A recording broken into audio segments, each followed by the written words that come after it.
नहीं नहीं ठीक है, दिख रहा है, चीज नेचुरल चीज होना चाहिए। ये हम तोड़ रहे हैं सेम।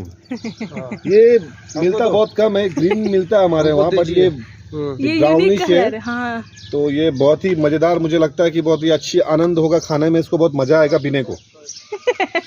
भैया का शक्ल ना हमको ये ऐसा सोच विचार करता रहता है। वो सो विचार कर रहा है कि क्या खाना चाहिए या नहीं खाना चाहिए। वो जो उधर तुम्हारा हाथ जाएगा, मत देखो तोड़ना। लटक रहा है, बड़ा बड़ा खाओ। इसको रहने दो, वो जो उधर है वो साइड में। हमारे दादा, हमारे भाई को, वीडियो बने सब यूट्यूब करेंगे ना, वो सब यहाँ पर तो यूट्यूब स्टार्ट कर देंगे। हाँ हाँ यूट्यूब बनाता है ब्लॉग। राखी राखी राखी बोल रहा हूँ, पाँच ढूंढने में मजा आ रहा है ना। थोड़ा थोड़ा तोड़ना नहीं है ना, बड़ा बड़ा तोड़ना है। ये छोटा तो फिर से बड़ा होगा तो इससे काम में आएगा खाने में। बोला भांग से क्या पता हम देखिए